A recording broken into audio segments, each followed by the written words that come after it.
इस देश में अगर आपको कोई भी चीज़ फैलानी हो पूरे मास में, तो आपको क्या लगता है सबसे ईजीएस्ट, सबसे सिंपल टूल कौन सा है? या फिर वो वाला टूल कौन सा है जिसका सबसे ज़्यादा असर होता है हमारे देश के लोगों के ऊपर? आप में से कुछ लोगों के मन में शायद ये आ रहा हो, कुछ लोगों के मन में ये आ रहा हो, या फिर कुछ लोगों के मन में ये भी आ सकते हैं। मगर मेरे हिसाब से तो आज भी इस देश में इंफॉर्मेशन या फिर कोई भी थॉट अगर आपको प्रोपोगेट करना है, तो उसका सबसे सिंपल और सबसे असरदार अगर कोई मीडियम है तो वो है सिनेमा, यानी फिल्म्स। हिंदुस्तान में हर साल दुनिया में सबसे ज़्यादा फिल्में बनती हैं।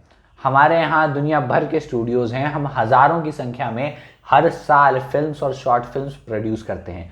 और अब तो OTT के आ जाने से वेब शोज़ भी प्रोड्यूस कर रहे हैं, और हमारे यहाँ के वेब शोज़ दुनिया के नंबर 1 शोज़ भी बनते हैं। लेकिन इन फिल्मों से हमें कहीं ना कहीं बहुत ज़्यादा शिकायत रहती है। तो इन फिल्मों का क्या इम्पैक्ट पड़ता है सोसाइटी पर, ये सब तो हम जानते हैं। लेकिन क्या आप जानते हैं ये फिल्में और इन फिल्मों के गाने मोस्टली बहुत ज़्यादा अनरियलिस्टिक होते हैं। अब आप में से कुछ लोग बोल सकते हैं तो क्या हुआ, तुमने मेटाफर शब्द का नाम नहीं सुना क्या? मेटाफर शब्द का नाम मैंने सुना है, और मुझे पता है ये जो गाने हैं उनमें से ज़्यादातर गाने सिर्फ मेटाफर्स हैं और उनकी कोई रियलिस्टिक मीनिंग नहीं होती है। लेकिन ये गाने और ये जो फिल्में हैं कहीं ना कहीं लॉन्ग टर्म बेसिस में एक इम्पैक्ट छोड़ के चले जाते हैं हमारे देश में। जैसे कि आज की तारीख में हिंदुस्तान के जो मैक्सिमम गाने हैं उसमें जब प्रेम को व्यक्त करने की बात आती है तो वो गाने तुम मेरे, तुम मेरी, मैं तुम्हारा, तुम मेरी, इस तरीके के शब्दों का इस्तेमाल करते हैं। अब आप बोलेंगे इसमें दिक्कत क्या है? इसमें दिक्कत ये है कि ये गाने जो चीज़ करते हैं उसको बोला जाता है ऑब्जेक्टिफिकेशन ऑफ लव, यानी कि प्रेम को वस्तु में बदल लेना।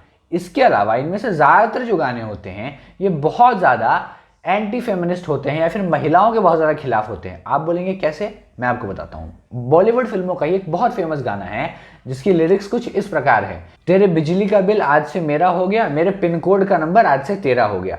तो अब इस गाने में दिक्कत ये है कि ये गाना कहीं ना कहीं मेल डोमिनेंस जो है इंडियन सोसाइटी में उसको और प्रमोट कर रहा है। जो मेल डोमिनेंस इंडियन सोसाइटी में है, जो स्टीरियोटाइप्स हैं, उनको प्रमोट कर रहा है। तो कहीं ना कहीं इस चीज़ को हमें समझना पड़ेगा।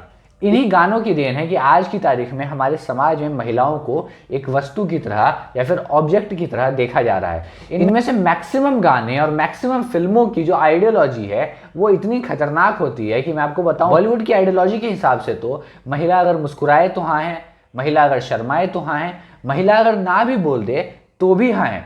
तो आप देख रहे हैं किस तरीके से बहुत धीरे धीरे मेल हेजेमोनी को इस्टेब्लिश करने में एक बहुत बड़ा रोल प्ले किया है इंडियन फिल्म्स ने। उसके अलावा जो अगली एक चीज़ हिंदुस्तान की फिल्मों में खामी है बहुत बड़ी, वो ये है कि इनमें से ज़्यादातर जो सिनेमा है ये अनरियलिस्टिक होता है। यानी ये सिनेमा एक ऐसी ज़िंदगी दिखाता है, एक ऐसा जीवन दिखाता है जो कहीं ना कहीं हकीकत से बहुत ज़्यादा दूर है।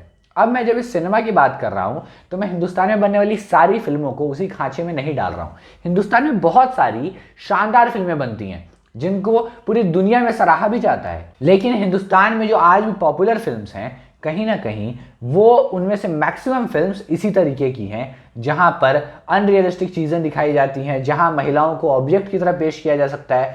आप समझिए एक फिल्म है, उसमें ज़बरदस्ती गाने डाले जाते हैं, मतलब फिल्म में बायोग्राफी बन रही है मिल्खा सिंह की, इसमें गाने का क्या रोल है?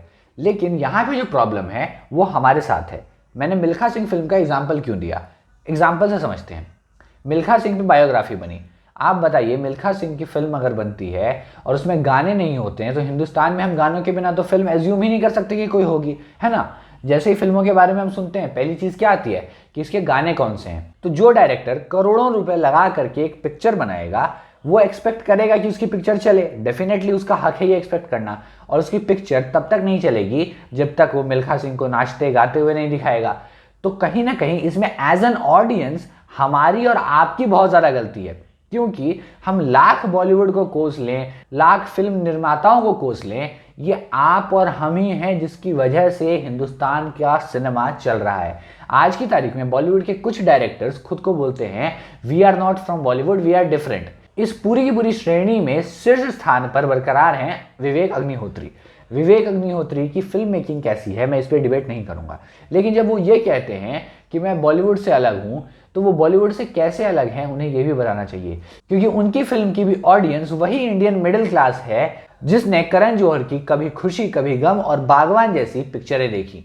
उसके अलावा उनकी फिल्में भी वहीं शूट होती हैं जहां बॉलीवुड की बाकी फिल्में शूट होती हैं। तो कहीं ना कहीं लोग जो डिस्टिंक्शन क्रिएट करने की कोशिश करते हैं, ऐसा कुछ है नहीं।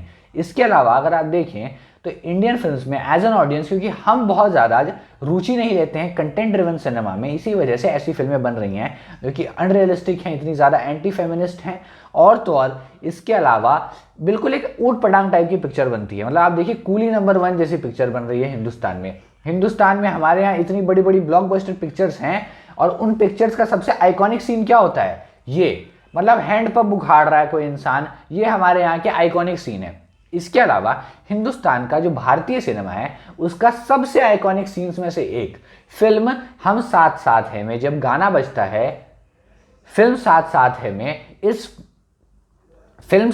है में ये गाने वाला सीन, इस सीन में क्लियरली आप देख पा रहे होंगे कि लोगों से भरे हुए हॉल के बीच में सलमान खान किस तरीके से माधुरी दीक्षित को मॉलेस्ट कर रहे हैं। उसके बावजूद ये हमारे सिनेमा का सबसे आइकॉनिक सीन है। तो कहीं ना कहीं एज एन ऑडियंस हमें बहुत ज़्यादा जागरूक होने की ज़रूरत है अगर हम सचमुच में चाहते हैं कि भारतीय सिनेमा उस स्तर पे पहुंचे जहां पे उसे ज़रूरत है जाने की। आज हम खुश हो जाते हैं कि हमारे यहाँ फिल्में ऑस्कर जीतती हैं, मगर आप बताइए आप में से कितने लोगों ने द एलिफेंट विस्पर्स का नाम भी सुना था उसके ऑस्कर जीतने से पहले?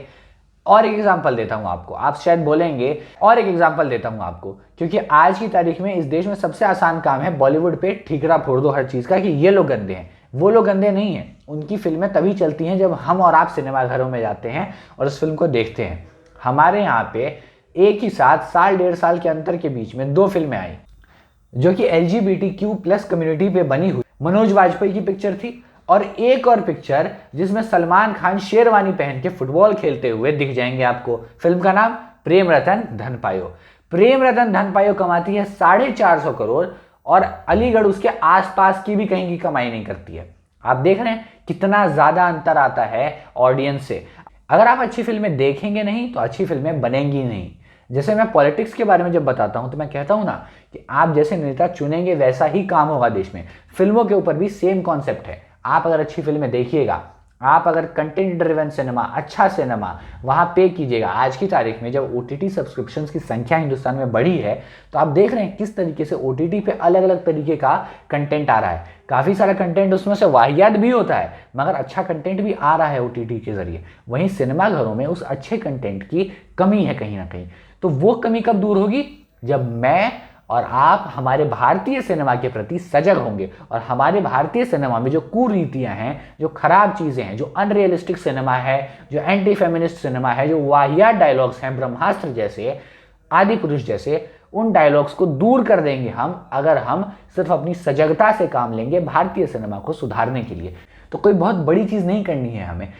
हम विदेशी फिल्में देखते हैं, हम क्रिस्टोफर नोलन के नाम पे पिक्चरें देख लेते हैं, हम टॉम क्रूज के नाम पे पिक्चरें देखते हैं हिंदुस्तान में, लेकिन हिंदुस्तान के जो अच्छे एक्टर्स हैं, मनोज वाजपेयी, पंकज त्रिपाठी जैसे एक्टर्स जो हैं, नवाजुद्दीन जैसे जो एक्टर्स हैं जिनके अंदर इतना वेरिएशन है जिसकी आप कल्पना भी नहीं कर सकते, नसीरुद्दीन शाह जैसे एक्टर्स हैं हमारे पास, तो इन एक्टर्स से कहीं ना कहीं हमें थोड़ा सा सीखने की ज़रूरत है और इनके काम की कद्र करने की ज़रूरत है। अगर आप चाहते हैं कि आपके यहाँ भी क्रिस्टोफर नोलन जैसा सिनेमा बनाया जाए तो आज की तारीख में आपको तिग्मांशु धूलिया, अनुराग कश्यप, सुधीर मिश्रा और हंसल मेहता जैसे फिल्म मेकर्स को कहीं ना कहीं उस तरीके का स्टेज देना पड़ेगा, उनकी फिल्मों को वो कद्र देनी पड़ेगी, तभी एक दिन हमारे यहाँ क्रिस्टोफर नोलन जैसे भी डायरेक्टर्स आएंगे।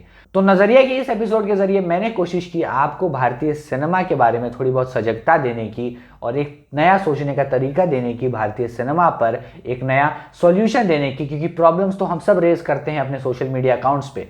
तो मैं आशा करता हूं कि आप सब बेहतर सिनेमा ऑडियंस बनेंगे, क्योंकि सिनेमा, मैं बता ही दिया आपको, कितना इंपॉर्टेंट टूल है किसी भी देश के लिए।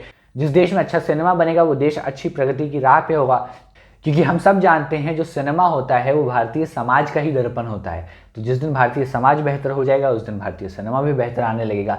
तो अगर आप इस नज़रिया के एपिसोड को अभी तक देख रहे थे तो आपका बहुत बहुत शुक्रिया, और मैं आगे भी लौटूंगा ऐसे ही वीडियोज़ के साथ। तब तक के लिए आप देखते रहें नज़रिया।